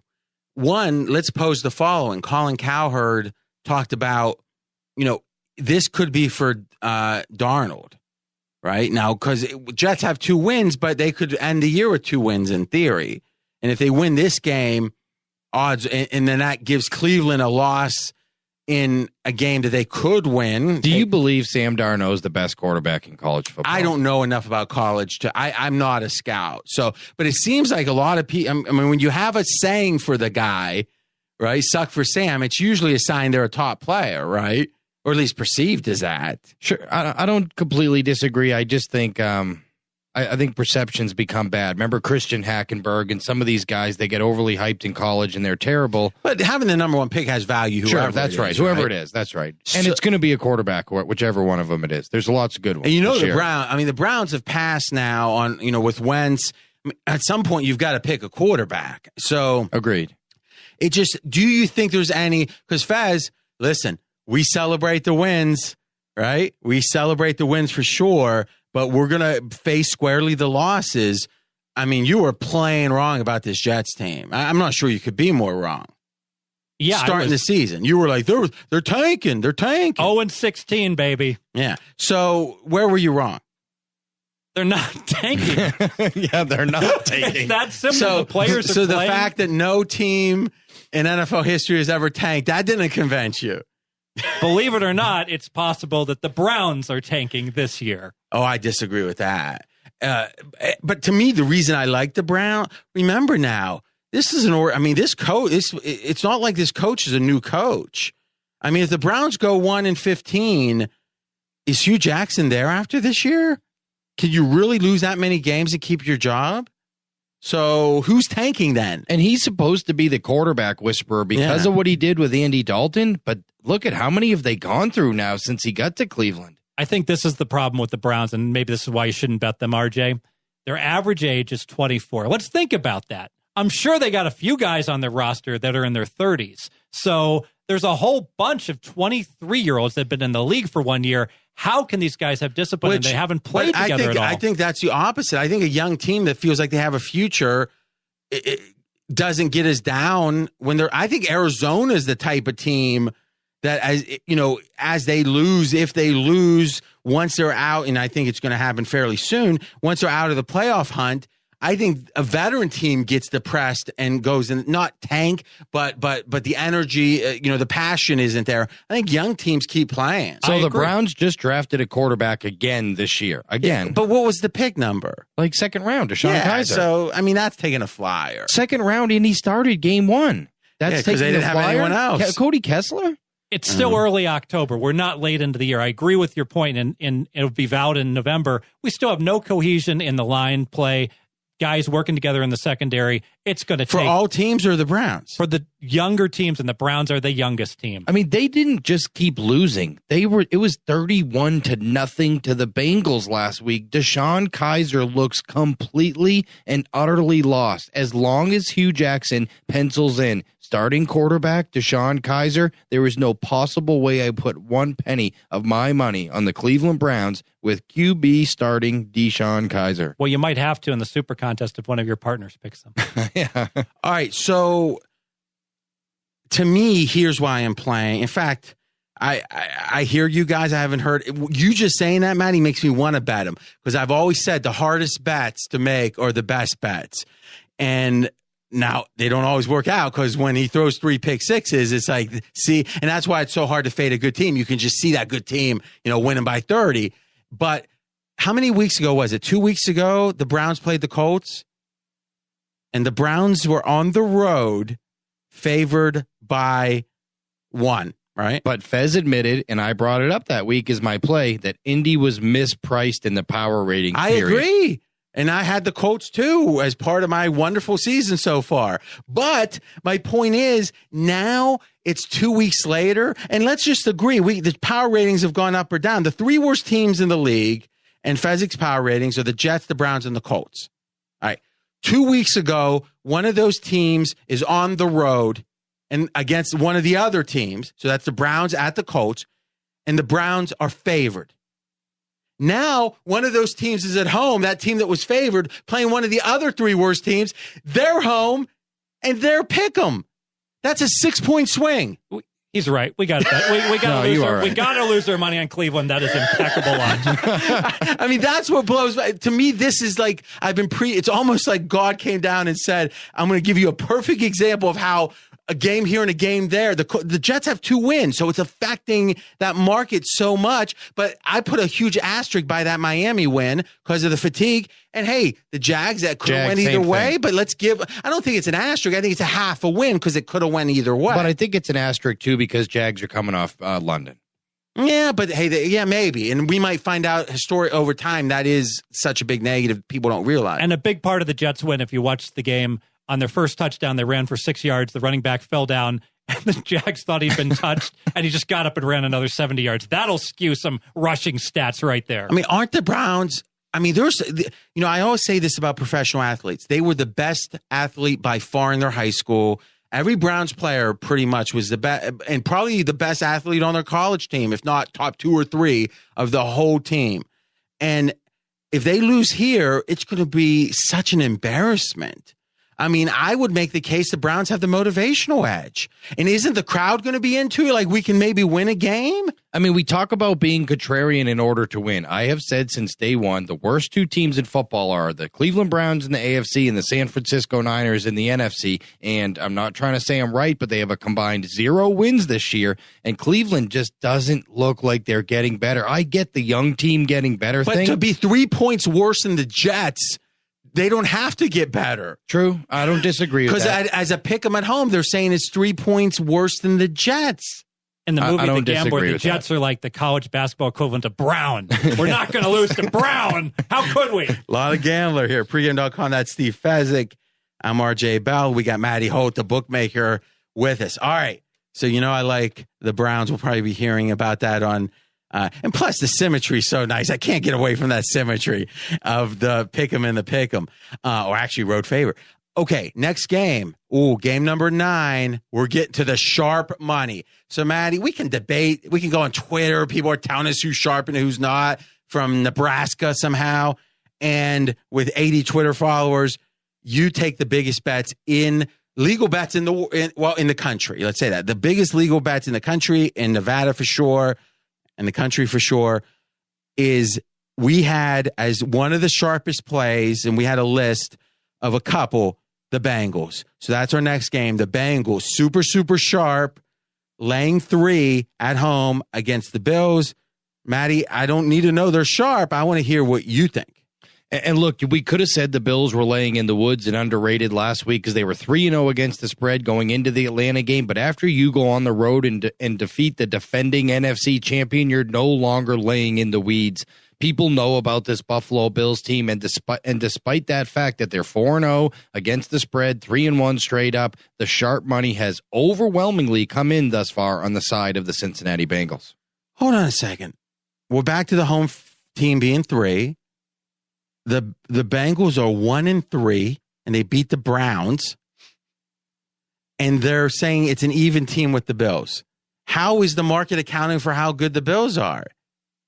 And now you're telling me the sharps are betting the Bengals. So it seems like the Bills are getting huge. If you believe in the Bills, you got to take this bet. That's what I'm saying. This is how sharp this Bengals money is this week, because despite the fact that the Buffalo Bills just got that overwhelming public win, so you're saying the sharps are fading it with such vigor, yes, taking off the bankroll. And as they say, we got a little sound for this one. Here we go. What are you doing? Wise guy don't carry his money in a wallet. Hey, wise guy carries money in a roll. So they take out their bankroll and they're betting they're betting so big that all the logic, because I heard Colin talking about this game. He goes, what? The Bengals are horrible. The Bills are good. I'm getting 3. Gimme. So we know that's the way that the average person is going to think. And the fact this is 3 is showing you how sharp the Bengals money is. That's right, because at the end of the day, when you look at this game, you're going to see one of those stats where it says 78% tickets on Buffalo Bills, 79% of the money on Cincinnati Bengals. Well, you're only going to see that for free at pregame.com. Only place in the world with that information. Fez, we had a big disagreement on the Bills on Fox National Radio. Now, we could act like no one was listening, but it's on 330 stations coast to coast. On Sirius 83, not up in the 200s or whatever that no one listens to, Sirius 83 and the iHeartRadio app. And I had the Bills and you had the Falcons. So, I mean, I could say I'm right, but I don't need to say it. And the funny thing was you responded and you said, wait a minute. Look, the Bengals are favored by 3. That means the Bills aren't really good. And then I'm like, wait a minute, though. The Bengals' ATS margin was actually bigger than the Bills' ATS margin. So in theory, let's just say they both were super impressive. And last week, you had the Bengals, let's get this straight, 2 points worse than an average NFL team. And you had the Bills 3 points worse than an average NFL team. So you were saying Cincy was clearly better. And now they both have a really good performance. I'll give you that. We could say the Bengals had a better, but let's say both really good. And now the line's 3. So are you ready to admit not only I was right about the Bills against the Falcons +8, but I was also right about you were wrong about the Bills last week? You were right on both counts, and that's why the Bills have been upgraded. You know, I still disagree completely with the media that has them as a top even 10 team. I still have them as a slightly below average team. This is a quandary here, RJ, because if you just looked at year to date on the Bills, even though their stats aren't that good, you know what, they're mediocre. I will go ahead and say the Bills have played better than an average team. But coming into the year, my expectations were that they were going to play worse, and they lost some really key guys, including Watkins, you the actually playmaking said, wide receiver. And this is an embarrassing one. And again, you just won $55K, so we're going to kill you when we can.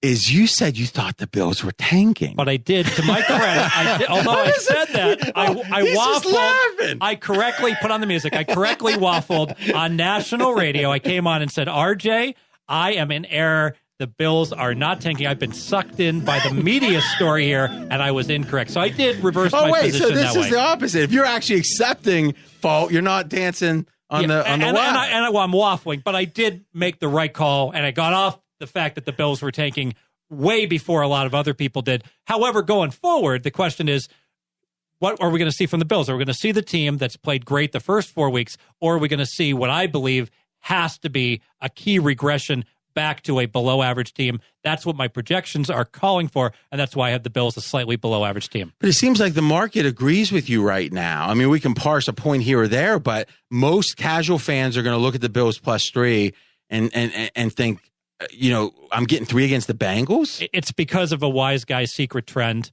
The wise guys are going to back an 0-1 team almost always week 2 in the NFL against a 1-0 team. And curiously, they also love, I don't know why this works, RJ, 1-3 teams do great against 3-1 teams, especially when the 3-1 team's off a win. The logic is the 1-3 team, the season is on the line, but there's still hope. It's not like now, do you have to parse out, does this team have true playoff aspirations or not?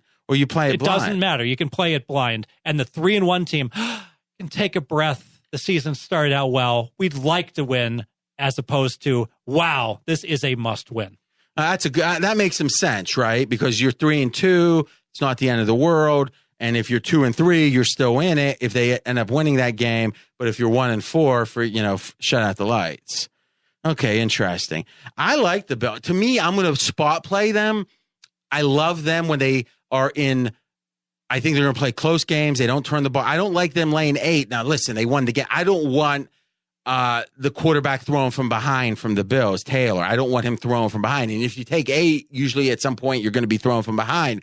But I love them, +4, +4.5 against other average teams. I think this Bills team is old school, and I like them for sure. But just to be clear then, is we've got a pass for Matty and a lean towards Cincy from Fez, and the sharpest of the sharp money on the Bengals. Okay, game number 10, our only double like of the week. And then after that, we got 3 best bets.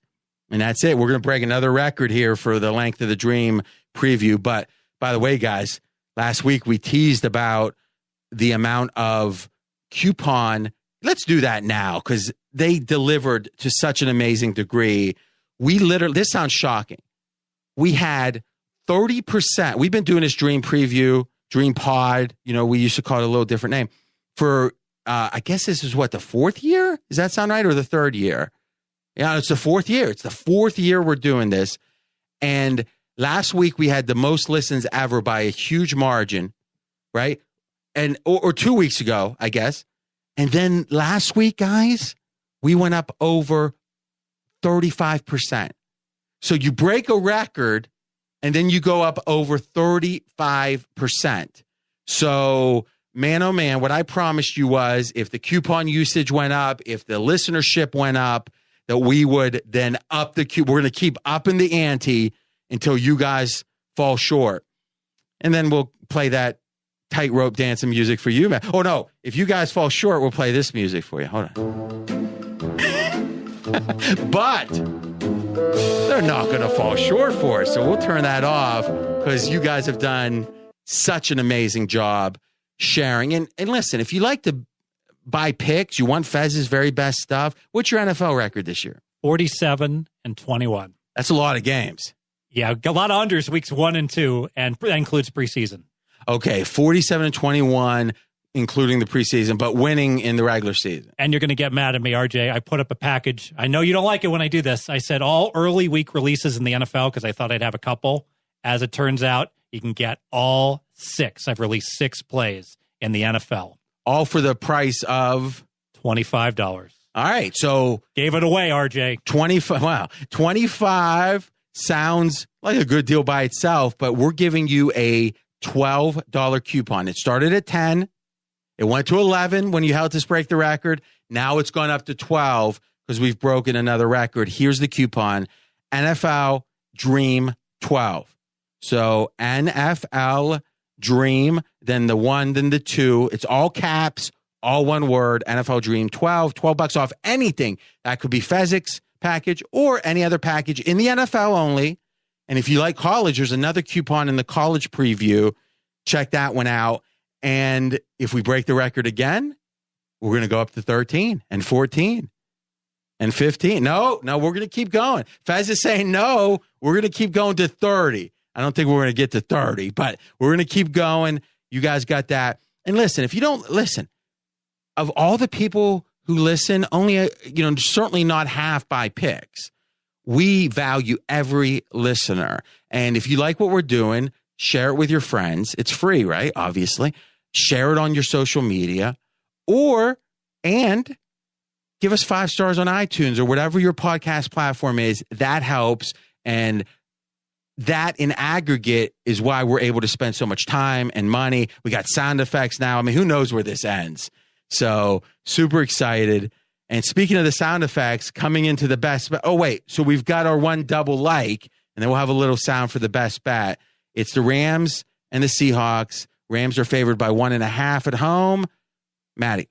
I mean, not only have the Rams been the biggest surprise team in the NFL this year, their offense far surpassed anybody's expectations this year, but they own the Seattle Seahawks in this series at home already. Even when they stunk the last couple of years on offense, they still were able to beat Seattle at home. They always beat Seattle at home. Now you can argue they might even be the better team, laying less than a field goal. This has to be one of the best bets for everyone here. You certainly at least have to like the Rams.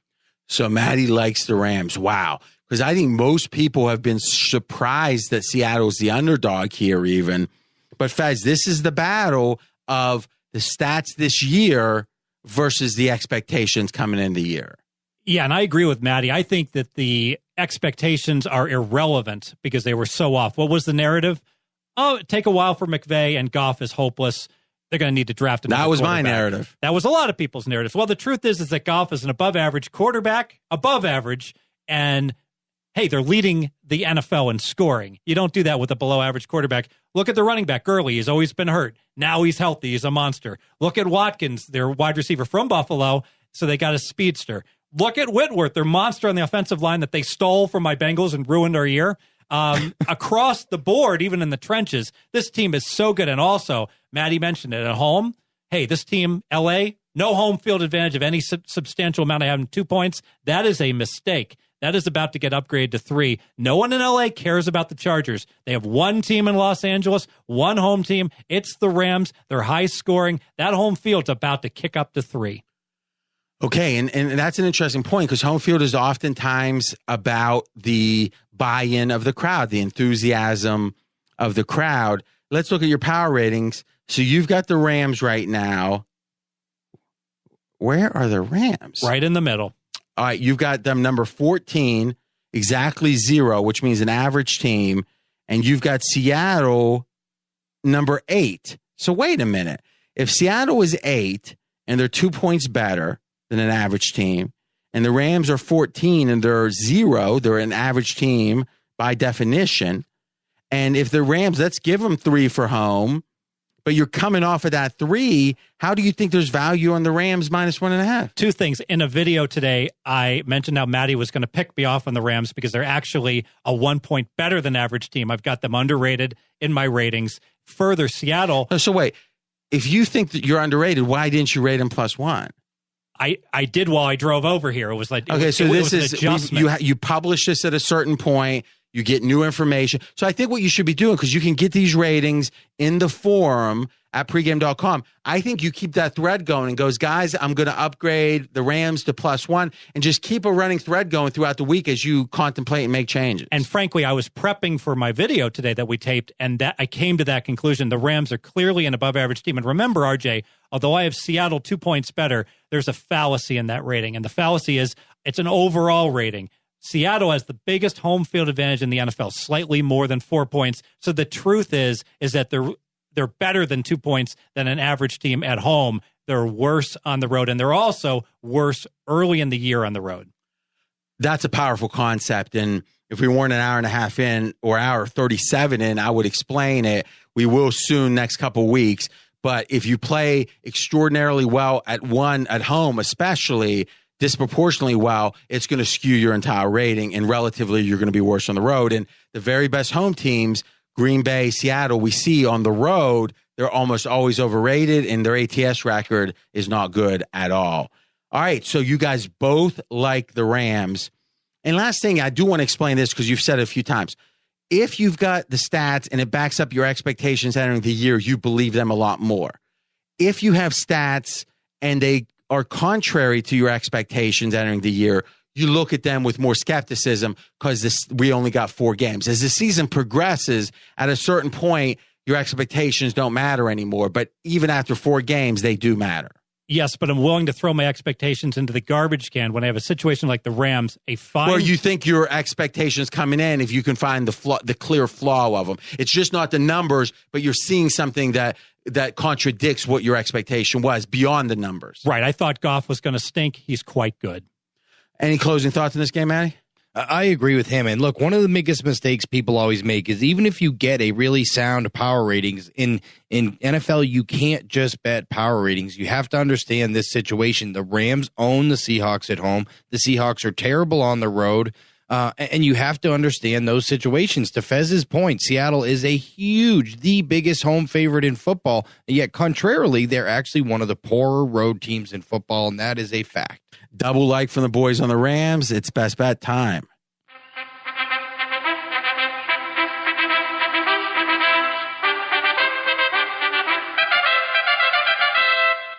Well, I loved Rocky One.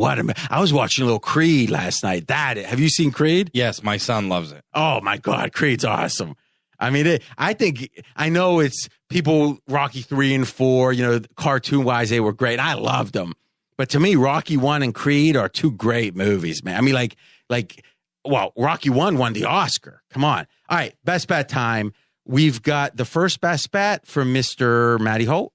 I'm going to go with the Houston Texans here. I know the Kansas City is the hottest team in the NFL. They're suddenly everybody's consensus number one. I'm not going to debate that fact right here, but situational betting is really important in the NFL. We talked about Jacksonville last week and Baltimore coming off the London game. There's a lot of situations that dictate when you shouldn't bet on a team. Here you have a Kansas City Chiefs team coming off a really physical, tough game against the Washington Redskins on Monday night. On short rest this week, they go on the road to Houston. That city has completely been captivated by Deshaun Watson and this Texans. And look, we've been talking about the Texans team for 2 years. This is one of the 5 best defenses in the NFL. Their offensive skill positions are awesome. If they could just get some stability at quarterback, this team can go a lot of places. 90 points scored last 2 weeks. Deshaun Watson at the quarterback position. Look ahead game for Kansas City as they play Pittsburgh the following week with the number 1 in the AFC on the line. Don't sell out this week on the fact that Kansas City is going to go to a ruckus Houston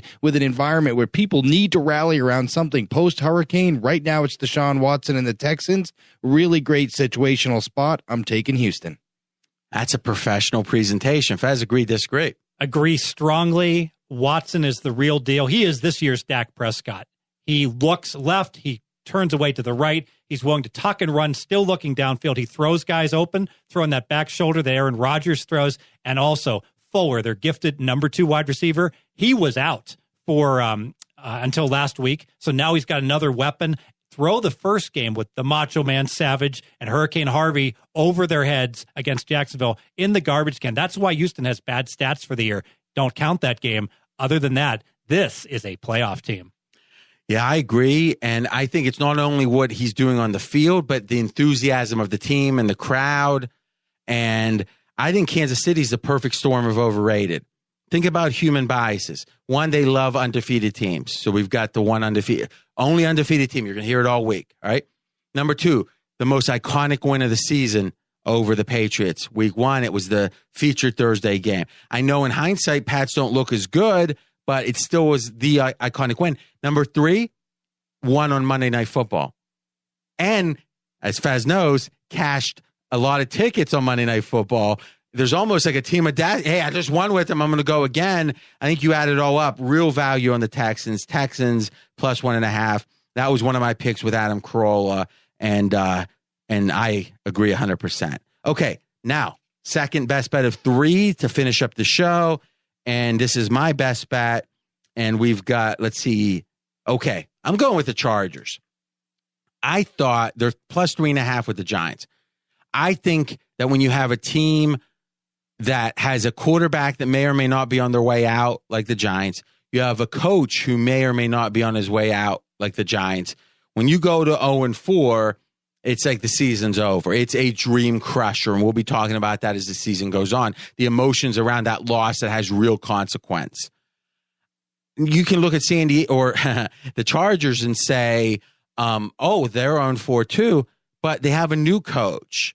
And yeah, there's questions about, for sure, the quarterback and his age and all that. And a lot of people are questioning how good this coach is, but I think in general, you've got a motivational edge, or at least a locker room edge with the Chargers. Whatever disruption there is in the Chargers locker room, I think there's more in the Giants. So I start there. Number 2, when you have the wise guys create a crazy line, like last week, the Chargers at home with no home field phase. You've got their home field as 0. You had it 1 last week. The reason I have it 0 is psychologically when you're booed, RJ, I think it hurts you at home. Because there is some familiarity, sleeping in a semi-familiar bed, let's say, but because they haven't lived there long. But maybe the same bed moved, who knows? But we're being theoretical here. Is the fact the Chargers were favored by 2? Was that what it was? A kick? Chargers. Yes. That is saying they were better than the Eagles. And it shows sometimes the wise guys just want to bet a winless team so bad in the NFL. Well, that's not going to work in this game. That's it. The market adjusted. And we talked about it on the Fox National show, is if that game had been 10 years ago, Philly would have been -2. And that wise guy bet would have made some sense. If it covers or not, it would have made the fact that now here's what happens though. When they lost that game, everyone said, forget about them. And to me, right now, this is saying the Giants are a poor home team. I don't know if you want to say 2.75, but it's a little less than 3. You agree with that, right? It's 2 and dropping, because now the Giants are the team that's going to get booed at home if they struggle against the winless Chargers. That's an interesting point. So the line 3.5 is saying the Giants are a clearly better team, except somehow the Chargers were a better team than the Eagles last week. And the Chargers have hope. New coach. That's what I'm saying. At least there's less despair. The Giants, it's all over, baby. What do you think, Matty? I love you guys, but I disagree. I'm on the other side of this one. So look, what's the logic? So before the season started, I made one bet on South Point on a season win total under. It was the San Diego Chargers. If anybody listening to this show reaches out to me on Twitter, asks me to post it, I will. Just to prove the point. And his Twitter account is? At Matty Holt VP. But so I still have them worse than the Giants. And this is one of those situations where I don't know that the Chargers are a team of hope. Their quarterback's older than Eli. Phillip's not younger than Eli. They're going all the way across the country now after blowing 3 straight road games and 4 straight games on the 3 straight home games. 3 straight home games and 4 straight games basically on the western side of the country. And now you go across the country. I believe the Giants are the better team. They had excuses the first 2 weeks. You know, their 3 top receivers are hurt week 1. Odell Beckham didn't get to practice, and now all of a sudden week 2. Week 3, when they were all healthy, their offense actually showed up. They had a touchdown taken away. They should have beat the Philadelphia Eagles. Last week, their defense let them down, and they had some misplays. But I feel like the offensive errors are corrected, and the defensive personnel is much better for the Giants. I'm sorry, I'm leaning Giants in this one. No, I love this kind of debate. Fez, real quick, where are you at? I'm with you. I think that if this game was in LA, I'd like the Giants +3. Here, I like the Chargers plus the 3.5. So it's the 2-time Super Contest champion. Guy just cashed for $55K. Professional batter, haven't worked a straight job this century. Mr. RJ Bell against a bookmaker. It's the way it's supposed to be, That's baby. right. You're not getting 11 to 10 for me on this one. All right, guys. You can, one more best bet left. You can follow me on Twitter at RJ in Vegas. All this stuff. Adam Carolla, the Sportsbook Nation, the Fox Sports National Show, the Colin Cowherd podcast that I do every Saturday, Stephen A. Smith every Friday, Doug Gottlieb. All of that I put out on my Twitter at RJ in Vegas. All 100% free. Fez, best bet last game.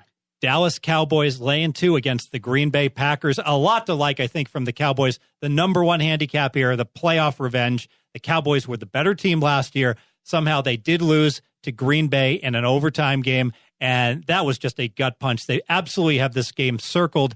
Of course, I'm worried about the Dallas secondary. Lots of injuries, very short in the secondary, but Green Bay extremely short on the offensive line. And Dallas is nothing wrong with their pass rush. I really think they're going to get after Rodgers, and that's going to go ahead and mitigate the problems because Green Bay was down to their number 6 and number 7 offensive tackles against the Bears, who are too inept to take advantage. Best bet Cowboys. So this was your power ratings disagreement, Matt.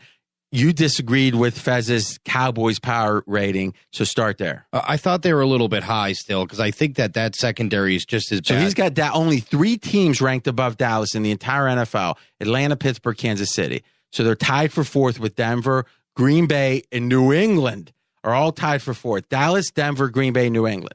And to me, the line here says Green Bay's a better team. Otherwise, this line would have been a minimum 2.5, if not 3. So it's telling you that Green Bay's a better team. On a neutral field, there is no way the Dallas Cowboys are a pick-em against New England right now. That's going to be New England 2.5, 3. I just feel like he overrated Dallas a little bit. Their defensive inefficiency is almost as bad as New England's defensive inefficiency, yet New England has a much better offense. Green Bay's a much better team right now. There's no way they're all ranked the same. Yet situationally, this is actually a really good spot for the Cowboys. I lean Cowboys in this spot. I'm probably with Fez. That's interesting. Is the power rating, you think he's got Dallas overrated, but there's enough of a situational edge for Dallas, you would lean that way. That's right. I mean, look, the Brian Beluga and offensive line injuries are going to catch up for us better teams, but the fact that they've had extra rest and Beluga might make it back, if Green Bay got a little healthier, and the fact they lost Ty Montgomery last week, I mean, Green Bay injury report is keeping me away, but the fact that Green Bay's had the extra rest here and are clearly the better team gives me a little bit of pause. Green Bay since 2012 on the road, straight up below 500. Think of all those great seasons. Below 5. That's another example like Seattle. They're so good at home. They tend to be overrated and struggle against the spread on the road. You know, to me, at 3, I love the Packers. At 2, this Packer team, I think that last question for me, I guess, because this would decide where I lean. How much do you downgrade Dallas because of their secondary injuries? Just the secondary injuries. 1.5. And a big part of that, though, I had already downgraded them with all the losses they had in free agency. I think it's on a week-to-week basis. 2 weeks ago, it was 2 points. They were down to like literally guys off the AAA squad. Maybe this week it's a half a point because most of them come back. They're only 2 lighter than they were. 2 weeks ago, they were actually 5 down. All right, guys, listen, usually we're not going to go this long. We had a lot of things at the beginning of the show. Really, though, great stuff. Obviously, you see our passion for what we're doing here. If you like the College Dream preview, check it out. That's up at Podcast One, pregame.com, or my Twitter. Talk to you there. Thanks for listening to RJ Bell's Dream Preview. Catch the Wise Guy Roundtable each week. College football released on Wednesday, NFL on Thursday. Don't miss any winners. Subscribe on Apple Podcasts or wherever you listen. Visit podcastone.com and download the Podcast One app. Have a question for RJ? You can contact him directly on Twitter at RJ in Vegas. Live the dream with us each week. Podcast One Sports presents Attack Each Day, the Harbaugh's podcast. Every Tuesday, you can hear Jack Harbaugh. We're going to attack this day with an enthusiasm unknown to mankind. Jim Harbaugh. What the hell's going on around here? And JT Rogan share their stories from on and off the field. Past guests include John Harbaugh, ESPN's Adam Schefter, and Pardon My Takes PFT and Big Cat. So don't miss an episode of Attack Each Day, the Harbaugh's podcast. Every Tuesday, exclusively on podcastone.com and the new Podcast One app. Just a sample of what's coming to Podcast One Sports. Hey, my name is James Petrogallo. I'm Jimmy Wisman. Please join us every single Tuesday for Crime in Sports. So fun. You like sports? You don't have to. Let's just set up a contest and find out what an idiot did wrong. What do you say? I'm in. We're going to do that each and every week. We take an athlete, we break him down, we make fun of everything he's ever done. Yeah. But in order to do that, we have to build up and tell you all about their career and get you to what, James? To grace. And then watch them fall from grace as they inevitably do. Join us. Big criminals, small criminals, sports you've never heard of. Doesn't matter. It's the crime. It's the comedy. It's such a good time. Join us every Tuesday for Crime in Sports. You can join us every Tuesday at podcastone.com, the Podcast One app, or subscribe on all Apple products. Find us every Tuesday and laugh at people.